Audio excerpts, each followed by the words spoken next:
Science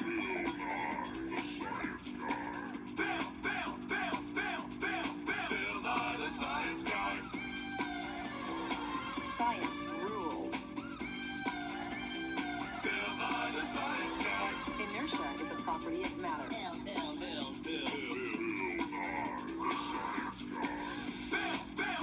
T-minus 7 seconds. Welcome back to Bill Nye the Science Guy. Now, you might be wondering where Bill is, but we fired him. So now you get to enjoy us talking to you about forensic science. In this episode, we're going to be talking about hair, fiber, blood, and fingerprints. Did you know hair helps regulate body temperature, helps with friction, and it also helps with sunlight protection. It's not the only thing it can do though. Hair also helps to catch killers.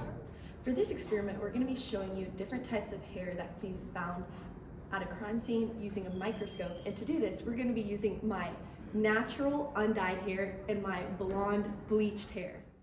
Now, as you can see, the first hair being examined is the brown strand of hair. To examine hair, you get a slide, use a dropper to put water on the slide, but not too much, and then put the hair on top with a cover slip. While examining the hair under the microscope, there are a couple things you want to look for. The first one is the cuticle. The cuticle is the outermost layer of the hair, and it also helps to protect the inner layers like the cortex. The cortex is another thing you want to look for. The cortex is the thickest layer and is what gives hair its color. This helps investigators eliminate suspects in a crime. The last thing is the medulla. There are many types, including continuous, interrupted, absent, fragmented, and solid. Now let's take a look at Taylor's. In this case, if you look in the middle of the strand, you can see it has an absent medulla. Looking at the type of medulla can also help eliminate suspects in an investigation. Now that we're done looking at our first type of hair, let's learn a little bit about hair. Hair might not be able to tell you exactly who committed the crime unless a follicle is attached to it with DNA, but it can give you a rough idea of the hair color or what the person looks like, and that's why hair is classified as class evidence. Now we are going to look at hair that has been bleached. Did you know when hair has been bleached, it can alter crucial DNA evidence present in the hair shaft? Cool, right? Well, it actually makes it harder for forensic investigators to identify a suspect. In this case, we used 2 strands of Taylor's hair, and even though they both came from her, they both look different. In the bleached one, you can see there's a fragmented medulla, whereas in the brown one, it has an absent medulla. Next, we're going to be talking about fiber. Now, most people might not realize how important fiber can be during investigations, but because fiber falls off and is picked up so often during normal activities, it can actually tell a lot about what happened at the crime.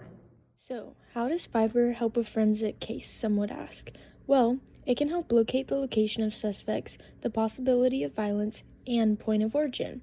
It is critical fibers are collected within 24 hours of the crime happening, and they can be collected by a small vacuum or tape.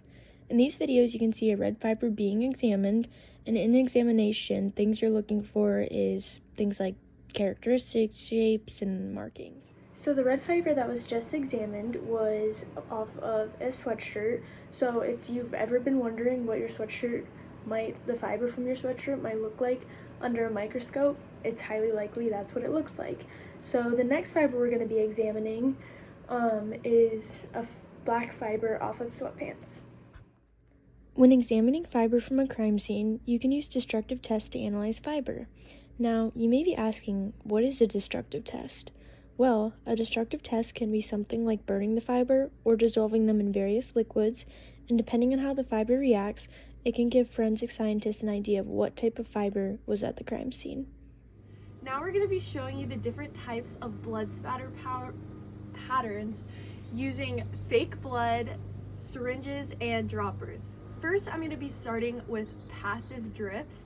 Passive drips are created using the force of gravity alone. When coming from a 90-degree angle, passive drip patterns create almost perfectly circular blood drops. Next, I'm going to be showing you a drip pattern, which is where blood continues to drip into already existing blood, creating little spatters outside of it. To do this, you're going to use your dropper Put a blood drop and keep it in the same place. As you can see, around the blood drop, there is little spatters. Both the passive drops and the drip patterns were what we call passive types of blood spatter, and now I'm going to be showing you transfer types of blood spatter. The first transfer pattern we have is swipe, where a moving object with blood on it comes across a non-moving object with no blood on it. So, to do this, gonna dip your hand in your fake blood and swipe it across your paper. Our next type of transfer pattern is called a transfer or contact pattern, when a bloody surface comes into contact with a second surface, such as someone stepping in blood and transferring it on their shoe. This is an example of this.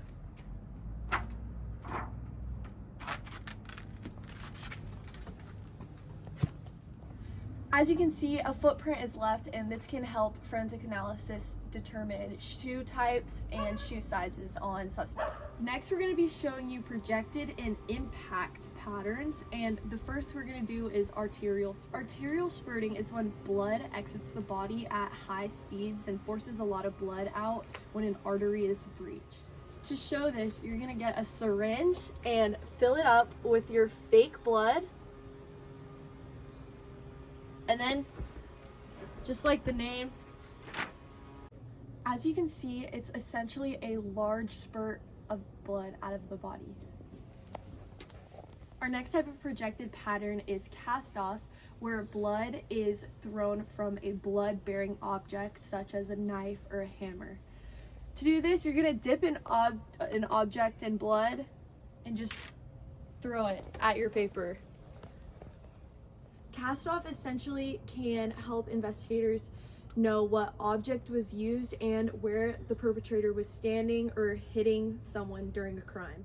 Blood spatter doesn't give you the evidence to convict someone of a crime, but it can help you create a scene of the crime and a play-by-play of what happened. Fingerprints are one of the most important forensic tools that forensic scientists have. They're uniquely different to everyone, and nobody has the same ones. Fingerprints come in many types, including arches, tented arches, left and right loops, double loops, whorls, and central pocket whorls. People leave their fingerprints unknowingly every day by touching things like doors, railings, and even windows. In order to match and identify fingerprints, forensic analysis use what we call minutia points, which are hundreds of different variations within a fingerprint to identify the differences between them. Now, to do this, they use very expensive equipment and systems like AFIS in order to identify fingerprints. Although we don't have that because we can't afford that, we do have this piece of paper here that shows examples of different minutia points.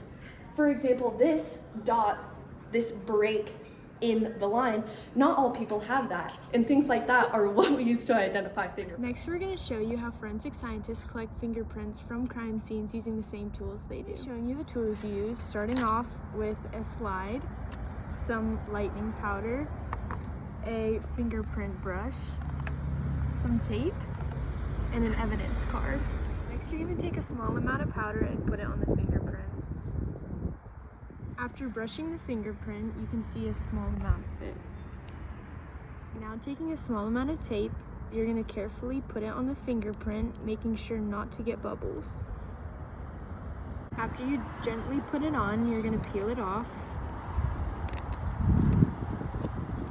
And there's your fingerprint.